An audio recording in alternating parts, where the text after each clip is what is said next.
నమస్తే, కిరణ్ టీవీకి స్వాగతం. నేను దిలీప్ చావలి. మనతో ఉన్నారు ఈరోజు ప్రముఖ ఆధ్యాత్మికవేత్త ప్రొఫెసర్ డాక్టర్ ముల్లపూడి సత్యనారాయణ గారు. సార్ నమస్తే సార్. నమస్కారం దిలీప్ శర్మ గారు, తెలుగు అర్నాబ్ గోస్వామి గారు. Thank you so much your compliment. రీసెంట్గా చూసుకున్నాం, తెలంగాణ రాష్ట్రంలోని సజ్జనార్ గారు ఒక స్టేట్మెంట్ ఇచ్చారు. ఇన్నాళ్ళు అబ్బాయిలు అంటే మగవాళ్ళు ఆడవాళ్ళని ప్రేమించడమో, పెళ్లి చేసుకోవడమో, మోసం చేయడమో, రకరకాలుగా ట్రాపింగ్స్ చూసాం. ఇప్పుడు ట్రెండ్ మారుతూ వచ్చింది, కో లివింగ్ అని లేదా రకరకాల. ఇప్పుడు తాజాగా అద్దెకు బాయ్ ఫ్రెండ్స్ అనే కాన్సెప్ట్ మళ్ళీ తెర మీదకి వచ్చింది. అసలు ఇది ఏంటి, సమాజం ఎట్టుపోతున్నాం, ఈ అద్దెకు బాయ్ ఫ్రెండ్స్ అనే గోల ఏంటి, కొంచెం దీని గురించి మనం డిస్కస్ చేద్దాం. అసలు ఇది ఎక్కడ స్టార్ట్ అయింది, ఏంటంటారు? సాధారణంగా అమ్మాయిలు అబ్బాయిలు మోసం చేయడమో, లేదా అబ్బాయిలు అమ్మాయిలు మోసం చేయడమో ఇవే ఉండవు. నో అమ్మాయి నో అబ్బాయి, ఓన్లీ ఒకటే లింగం. ఏమిటంటే నో జెండర్. స్త్రీలైనా మగవాళ్ళైనా వాళ్ళ యొక్క యాటిట్యూడ్ని బట్టి, వాళ్ళ యొక్క ఎథిక్స్ని బట్టి ప్రవర్తన అనేటటువంటిది ఉంటుంది. అంతేగాని అబ్బాయిలే అమ్మాయిలు మోసం చేయాలని లేదు. కొంతమంది అమ్మాయిల చేతిలో అబ్బాయిలు కూడా మోసపోయిన వాళ్ళు ఉన్నారు. అవునవును. ఈ పరిణామంలో ఏమైపోయిందంటే ఈ జెండర్ వల్ల బోడి లింగం అన్నట్టు అయిపోయి ఎలా తయారైపోయారంటే కో లివింగ్ అని, డేటింగ్ అని, సినిమా యాక్టర్లతో మొదలైంది డేటింగ్ అనేది. తర్వాత కో లివింగ్ ఏమో హాస్టల్ వాళ్ళతో మొదలైంది. లివింగ్ ఇన్ రిలేషన్స్ ఇవన్నీనేమో ఫారెన్ లో. మన రాధా మనోహర్ దాస్ గారు చక్కగా చెప్తారు, నిర్మోహమాటంగా కో లివింగ్ అంటే లివింగ్ ఇన్ రిలేషన్ ఉంచుకోవడమే అన్నారు. అలాగా ఇల్లీగల్ రిలేషన్స్ అని ఇట్లా రకరకాలుగా సమాజం మారిపోతా వచ్చింది. ఇప్పుడేం కొత్తగా కాదు, అప్పుడు తక్కువ ఉండేవి, ఇప్పుడు ఎక్కువైనాయి, అంతే తేడా. అప్పుడు ప్రెస్ మీడియా, సోషల్ మీడియా లేదు కాబట్టి ఇప్పుడు వచ్చినాయి. కాబట్టి మనిషి నైజం ఎప్పుడు ఒకలాగే ఉంటుంది. ఇవన్నీ 50 సంవత్సరాల క్రితమైనా 50 సంవత్సరాల తర్వాత అయినా మనిషి నైజం అంతే.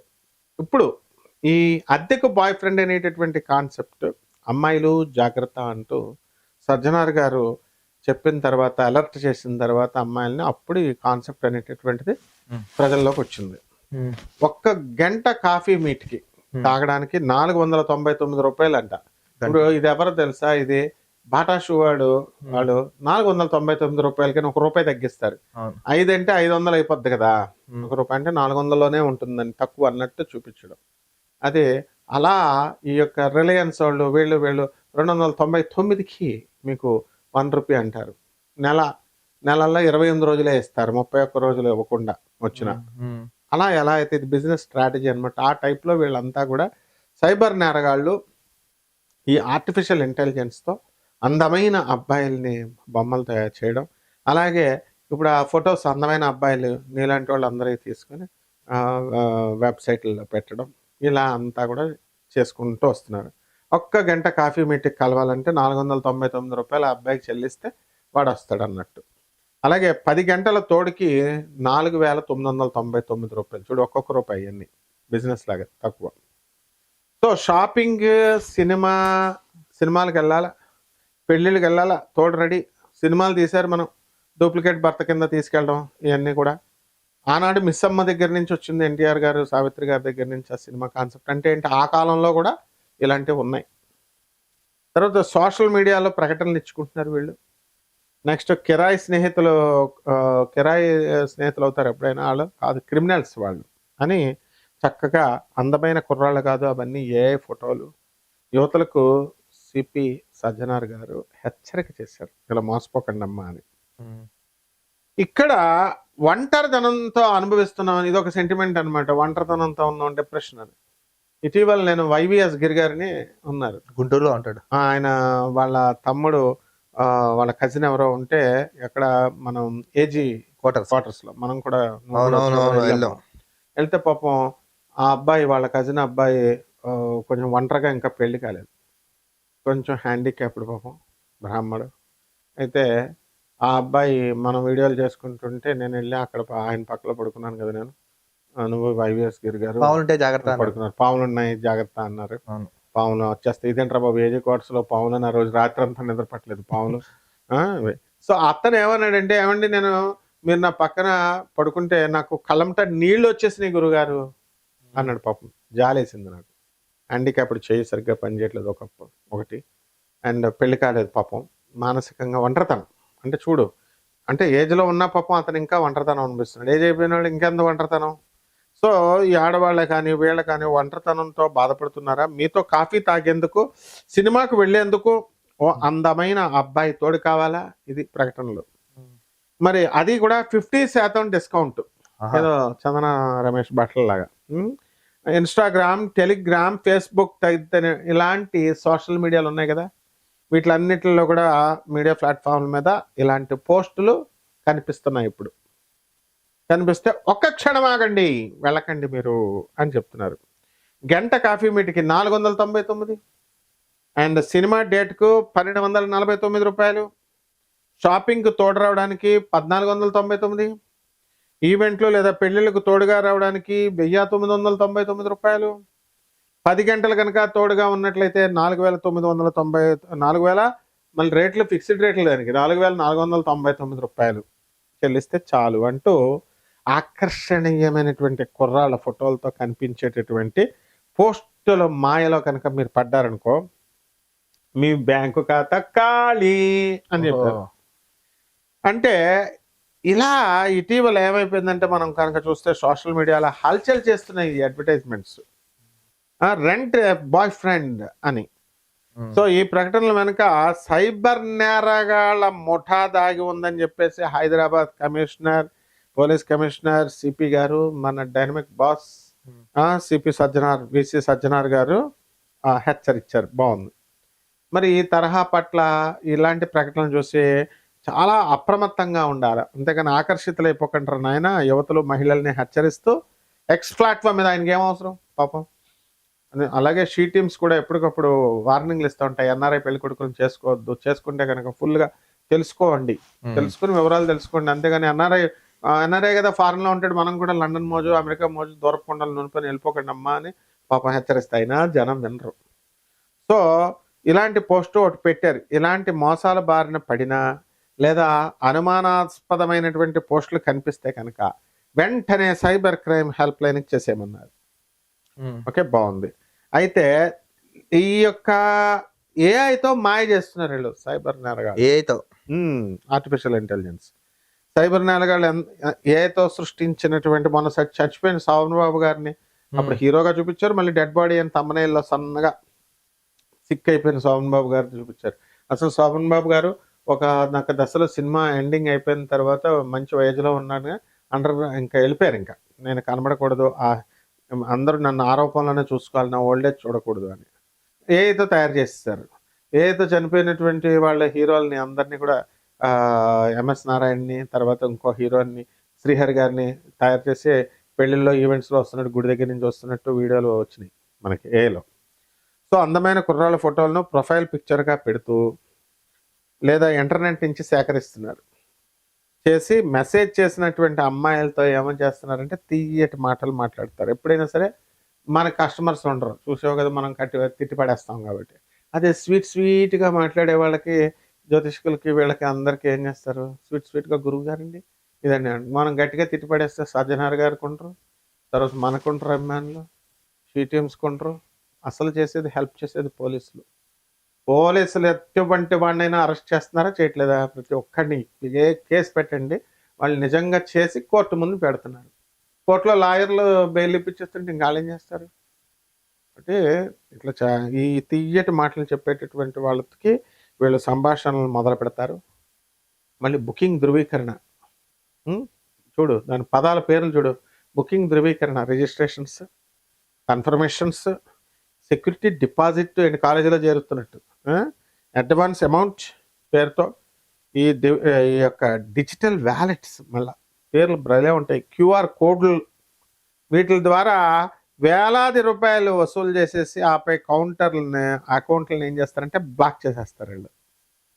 సో ఆన్లైన్ సంభాషణలను కనుక నమ్మి వీళ్ళు కనుక డైరెక్ట్ అపరిచిత వ్యక్తులకు డైరెక్ట్గా నేరుగా వెళ్ళడానికి వెళ్తే కనుక సులభంగా వీళ్ళని ట్రాప్ చేసి మోసం చేసే అవకాశాలు చాలా ఉంటాయి. సో సజ్జనార్ గారు అలాంటి వాళ్ళు జరిగి వెళ్ళొద్దన్నారు. తర్వాత చాటింగ్ క్రమంలో సేకరించినటువంటి ఫోన్ నెంబర్లు, వ్యక్తిగత ఫోటోల ఆధారంగా ఆ తీవ్రత తర్వాత ఏం చేస్తారంటే తీవ్ర స్థాయిలో బెదిరింపులకు పాల్పడే అవకాశం ఉందని సజ్జనార్ గారే హెచ్చరించారు. ఎంత ఎక్స్పీరియన్స్ ఉంటే ఆయన చెప్తారు పాపం. ఎన్ని వేల లక్షల కేసులు చూస్తుంటారు పోలీస్ ఆఫీసర్లు సజ్జనార్ గారు. కాబట్టి వినాలి, చెప్పింది యూత్ వినాలి. ఎక్కడింటారు? ఈ రకమైనటువంటి మోసపూరితమైన ప్రకటనల వెనుక బాధ్యులైనటువంటి వారిని గుర్తించి చర్యలు తీసుకోవడం మీద సైబర్ క్రైమ్ విభాగం దృష్టి సారించింది. సూపర్ అన్నమాట ఇది. కాబట్టి ఈ రకంగా అయిపోయింది నాయన. అందువలన ఏమైందంటే స్మార్ట్ ఫోన్లు వాడుతున్నారు కదా అని చెప్పేసి ఇంట్లో పిల్లలను వదిలేయకుండా సరైన పర్యవేక్షణ లేకపోతే కనుక అమాయక పిల్లలు నేరస్తుల వల్ల పడే అవకాశం ఉందని చెప్పారు. కాబట్టి అపరిచిత వ్యక్తులతో కనుక చాటింగ్లు చేసేస్తూ ఉంటారు మన వాళ్ళు. కలవడం చేయవద్దు, డబ్బులు చెల్లించవద్దని క్లియర్గా చెప్పారు. ఇది ఏంటి ఈ అద్దెకు బాయ్ ఫ్రెండ్ గోల, యమగోళలాగా. అంటే ఇది భవిష్యత్తులో ఇంకా పూర్తి స్థాయిలో మనకి ఏ ఇంప్లిమెంట్ అవ్వలేదు. ఒకవేళ ఇంప్లిమెంట్ అవుతే ఎన్ని డేంజర్, ఇది జస్ట్ టీజర్ మాత్రమే ఇవన్నీ. సో యువతకి చెప్పండి, ఈ వేదిక ద్వారా ఎంత అలర్ట్ గా ఉండాలి ఏంటో ఒక్కసారి యువతకు కూడా అలర్ట్ చేయండి. యువతకి నేను చెప్పేది ఏంటంటే ఎవరైతే స్మూత్ గా చక్కగా తీయటి మాటలు మాట్లాడతారో వాళ్ళ మాటలు నమ్మకూడదు. ఏం చేస్తారు, స్మూత్ గా వీళ్ళ అమ్మాయిలను పొగుడుతూ చాలా బాగున్నావు, నువ్వు చాలా అందంగా ఉన్నావు, ఇది అది అని చెప్పేసి వీళ్ళు ఫ్లాట్ అయిపోతారు. అలాగే ఈ ఆఫర్లు మీ పేరెంట్స్కి తెలియకుండా ఇట్లాంటి వాటికి వెళ్ళకూడదు. అసలు పేరెంట్స్ తెలియకుండా లవ్ చేయడమే ఫస్ట్ తప్పు. అసలు లవ్ల పేరుతో ఆడెవ్వడు అసలు వాడి పోనే. నేను చూస్తాను యాజ్ అ ప్రొఫెసర్గా, నేను కొన్ని వేల మంది స్టూడెంట్స్ని చూశాను. నేను ఒక గురువుగా ఎక్కడంటే కొన్ని 100 మందిలో మనం 99 మంది లవ్ చేసుకున్న వాళ్ళు వాళ్ళ అమ్మ నాన్న ఇంటికి వెళ్ళేవారు అంటే తెలియదు అంటారు. వాళ్ళకి తెలియదు కదా, మాట్లాడిస్తాడు, ఎవరితోనో మాట్లాడతారు అంతే తప్ప ఒక్కళ్ళు లవ్ చేసుకునేటటువంటి వాళ్ళు 100లో 99 మంది తెలియకుండా మీకు బుద్ధి ఉందా అసలు? వీళ్ళతో ఎలా తిరుగుతున్నారు మీరంతా? యువకులు కానీ వాడు ఏదో ట్రాప్ చేస్తాడు. వీడి అమ్మాయిలు బ్రహ్మాండంగా చదువుకునేటటువంటి అమ్మాయిల్ని వీడు ఏం చేస్తున్నాడు, వాడికి గోల్స్ ఉండవు, సర్వనాశనం చేయాలి, గోల్స్ ఉంటారు అంతే, గర్ల్స్ ఉంటారు. అందుకని వీళ్ళని పొగుడుతుంటే అబ్బా నీ పిరుదులు బాగున్నాయి, నీ డ్రెస్ బాగుంది, what is all this non sense, నీ స్ట్రక్చర్ బాగుంది, నువ్వు బ్యాక్ నుంచి బాగుంటావు, ఫ్రంట్ నుంచి బాగుంటావు, ఇలా చెప్తే వీళ్ళు ఫ్లాట్ అయిపోతారు వీళ్ళు. అండ్ నెవర్ అసలు మీ పేరెంట్స్కి చెప్పాలి. ఇవి మీ పేరెంట్స్కి తెలియకుండా అఫైర్స్ నడుపుతారు. డాడీ నేను చూస్తున్నాను కదా స్టూడెంట్స్ని బస్సుల్లో వచ్చినప్పుడు కూడా అక్కడే బాయ్ ఫ్రెండ్తో కూర్చుంటుంది, మాట్లాడుతుంది, డాడీ నేను ఇప్పుడే అక్కడ ఉన్నాను, కాలేజీలో ఉన్నాను, బయటకు వచ్చాను ఇప్పుడే, నాన్ సెన్స్ అంతా చెప్తారు. దీనివల్ల లాస్ అయ్యేది ఎవరు? వీళ్ళ పేరెంట్స్. పాపం వాళ్ళ తల్లిదండ్రులు ఎంతో కష్టపడి ఇంజనీరింగ్లో మెడిసిన్లో చదివించి మిమ్మల్ని ఒక గొప్ప ఆఫీసర్లుగా చేయాలా, వాళ్ళకి పడిన కష్టాలు మీరు పడకూడదు అని చెప్పి వాళ్ళేమో ఎంతో కష్టపడి మిమ్మల్ని చదివిపిస్తే బేవర్సకాలతో తిరగడానికి సిగ్గు లేదు మీకు? ఇది చేస్తున్నారు. మళ్ళీ మీకు డేటింగ్లు, కోలివింగ్లు, illegal relations, living in relations, అది కాకుండా ఈ అద్దెకు బాయ్ ఫ్రెండ్లు. ఏంటి ఇదేమన్నా మిస్సమ్మ సినిమా అనుకున్నారా? అది సినిమా. ఎన్ రామారావు గారు ఎంత స్ట్రిక్ట్ డిసిప్లిన్గా ఉండేవారు, సావిత్రి గారు ఎంత స్ట్రిక్ట్ డిసిప్లిన్గా ఉండేవారు. మిస్సమ్మ సినిమాలో అలా యాక్ట్ చేసిన దే ఆర్ లెజెండ్స్ అనమాట. అలా ఉండాలి, అలా తయారవ్వాలి. అంతేగాని ఈ బేవర్సగాళ్ళతో కాఫీ షాపులకు వెళ్ళడం, తల్లిదండ్రులు కూడా అలాగే తయారయ్యారు కొంతమంది. ఏంటి ఒక కాలేజీలో చదువుతున్నటువంటి అమ్మాయిని మామూలు గవర్నమెంట్ కాలేజీలో, ఇప్పుడు మేము గవర్నమెంట్ స్కూల్స్లో చదివాం, రైల్వే హై స్కూల్ రాజమండ్రి, మా టీచర్ని చూస్తేనే మాకు పాస్ పడిపోద్ది. గవర్నమెంట్ జూనియర్ కాలేజ్ ఐఐటీస్లో మేము మా ప్రొఫెసర్లను చూడగానే వాళ్ళు మాతో ప్రేమిస్తారు, మమ్మల్ని అభిమానిస్తారు, కానీ డిస్టెన్స్ మెయింటైన్ చేస్తారు, ఎంత చక్కగా ఉంటారు. ఈ బేవర్స కాలేజీలు కొన్ని వచ్చినాయి, ప్రైవేట్ కాలేజీలు. ఆ ఏజ్ గ్రూపు, వీళ్ళ ఏజ్ గ్రూపు, వాళ్ళ ఏజ్ గ్రూపు మహా ఉంటే 2-3 years తేడా ఉంటుంది. వాళ్ళు వచ్చి మా మార్కులు వేయాలంటే మీ ఇంటికి భోజనానికి పిలవా నన్ను, ఇలా రివర్స్. ఈ తల్లిదండ్రులకి వెళ్ళి చెప్తే పిలు అని వాళ్ళు. ఇదంతా కూడా ఏమైపోయిందంటే ప్రైవేటైజేషన్ అయిపోవడం వల్ల ఇలా జరిగింది. గవర్నమెంట్ టీచర్లు ఎవ్వరు కూడా అలా ఉండరు, మ్యాక్సిమం ఉండరు. మరి వాళ్ళు ట్యూషన్లకేమో సేమ్ ఏజ్ గ్రూప్ వాళ్ళు పెట్టకూడదు. పోలీస్ కమిషనర్స్ చెప్తున్నారు, షీ టీమ్స్ చెప్తుంటే వినకుండా పేరెంట్సే పాడు చేస్తుంటే ఇంకేం చేస్తారు? కాఫీ షాపులకి వెళ్తున్నాం అమ్మా వెళ్ళు అని పంపుతున్నారు వీళ్ళు. అది ఎవరితో వెళ్తుంది ఏంటి? ఫోన్లో చాటింగ్ చేస్తారు. ఏ తండ్రికైనా దమ్ముందా? ఏ తల్లికైనా వాళ్ళు ఎవరితో వాట్సాప్ చేస్తున్నారు ప్రతి దానికి లాక్ చేస్తారు వాళ్ళు. వాట్సాప్ లాక్, ఇది లాక్. పాస్వర్డ్ అడిగే దమ్ముందా తల్లిదండ్రులకి గట్టిగా అడగడానికి, కొడుకుని కానీ అమ్మాయిని కానీ? అంత సీన్ లేదు. సో ఎవడి ఇంటికి ఒక్కొక్కరికి 2 ఫోన్లు, 2 ఫోన్లు, 2 సిమ్లు, 2 సిమ్లు. మరి అలాగా మొత్తం వీళ్ళతో మాట్లాడేది వాళ్ళతో తెలియదు. బాయ్ ఫ్రెండ్స్, గర్ల్ ఫ్రెండ్స్, వీళ్ళకి గాడిదలకి. ఒక్కడు ఐఏఎస్ పాస్ అవ్వడం, ఒక్కడు ఐఐటికి రాయడానికి దమ్ము లేదు. గాడిదల్లాగా వెళ్ళి తల్లిదండ్రులు కూడా వీళ్ళ కూడా అడ్డగాడిదల్లాగా వెళ్ళి క్రోర్స్ ఆఫ్ రూపీస్ డొనేషన్లు కడతారు వీళ్ళు, మెడిసిన్ సీట్లు కొంటారు, ఉమ్, అమెరికాలు ఇవి పంపిస్తారు. నోరు మూసుకొని ఇక్కడ ఇటు రాయి, నోరు మూసుకొని ఇక్కడ గవర్నమెంట్ టెస్టులు రాయి అని ఒక్కడు చెప్పడు. ఇంకా పెళ్ళిళ్ళకి వచ్చేసరికి బాగా వేస్తుందా, కట్నం ఉందా, బాగుందా, దొబ్బేద్దాం ఫ్రీగా అని చెప్పేసి వీళ్ళే లవ్వులు చేయమంటారు. అండ్ ఇంకే ఎథిక్స్ లేవా, సమాజం ఏం మారదు. సజ్జనార్ సార్ లాంటి స్ట్రిక్ట్ ఆఫీసర్స్ చెప్తున్నారు పాపం. ఆల్ పోలీస్ కమిషనర్స్ ఆయననే ఉంది, మొత్తం ఆల్ ఐపీఎస్లో ఇంచుమించుగా. మనకు తిరుమలరావు సార్ని చూసాం, జితేంద్ర సార్ని చూసాం, వాళ్ళంతా నా ఫ్రెండ్స్. తిరుమలరావు సార్ దగ్గరికి ఎన్నో కేసులు మేము వెళ్ళినప్పుడు అంత చక్కగా ఒక కన్న తండ్రిలో చెప్పేవారు అందరికి, వాళ్ళకి ఈ అడ్డగాడిదలకి. తర్వాత జితేంద్ర సార్ అయితే పోలీసు వాళ్ళకి థ్యాంక్స్ చెప్పించిన మొట్టమొదటి వాడివిరా బాబు నువ్వు నన్ను అని మెచ్చుకునేవారు. అలా మహేందర్ రెడ్డి సార్, పులులు వీళ్ళంతా.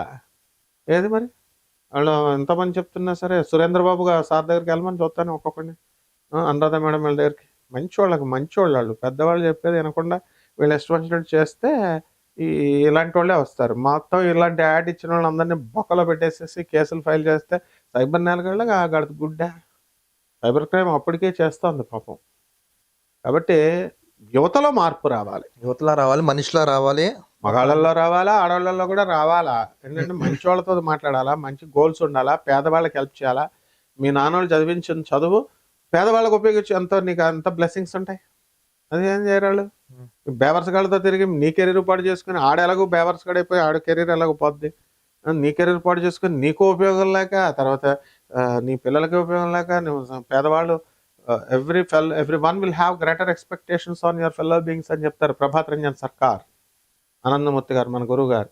స్వామి వివేకానంద ఎలా చెప్పాడు, వీళ్ళందరూ ఇలాంటి వేషాలు వేసారా వాళ్ళు? చక్కగా పూర్ అండ్ హెల్ప్కి నీడీగా ఉండండి, help the needy, help the poor అని చెప్తుంటే అవి చేయకుండా. సో యువత ఇప్పటికీ మనం చెప్తున్నాం, యువత ఇలాంటి మోసాలకు మోసపోకండి. ఇలాంటి అద్దెలు గిద్దెలు ఇవన్నీ ఇప్పుడు వెళ్ళి ఫ్యాషన్గా వెళ్ళేసి సిగరెట్లు తాగుతున్నారు. ఇప్పుడు మేము చూస్తున్నాం, మా స్టూడెంట్స్ కొంతమంది వెళ్తారు అక్కడ జూబ్లీ హిల్స్లోను మాదాపూర్లో కనబడతారు, తాగుతూ ఉంటారు సిగరెట్లు. కానీ యువతలో మార్పు రావాలి, మనిషిలో మార్పు రావాలి, లేదా కష్టం. చూస్తున్నారు కదా ఎంత అలర్ట్ గా ఉండండి యువత. జంజీ అంటే రేపటికి, అంటే వచ్చే జనరేషన్ కి మంచి, మీరు జమ్లో ఉండాలి కానీ కింగ్ లో ఉండాలి కానీ బొంగులో ఉండకూడదని ఈ యొక్క సంఘటన త్రూ మనం చూస్తున్నాం. కాబట్టి కింగ్ లో ఉండండి, బొంగులో ఉండకండి అని చెప్తూ ఈ వీడియోపై మీ అభిప్రాయాన్ని కామెంట్స్ లో తెలపండి. Maximum video like, share, comment చేసి మీ వాట్సాప్ గ్రూప్ లో షేర్ చేయండి. మీడియాపై మీ అభిప్రాయాన్ని వ్యక్తం చేయండి. మరొక ఇంట్రెస్టింగ్ టాపిక్ అండ్ ఫ్యాక్ట్ తో కలుద్దాం. కిరణ్ టీవీని చూస్తాం.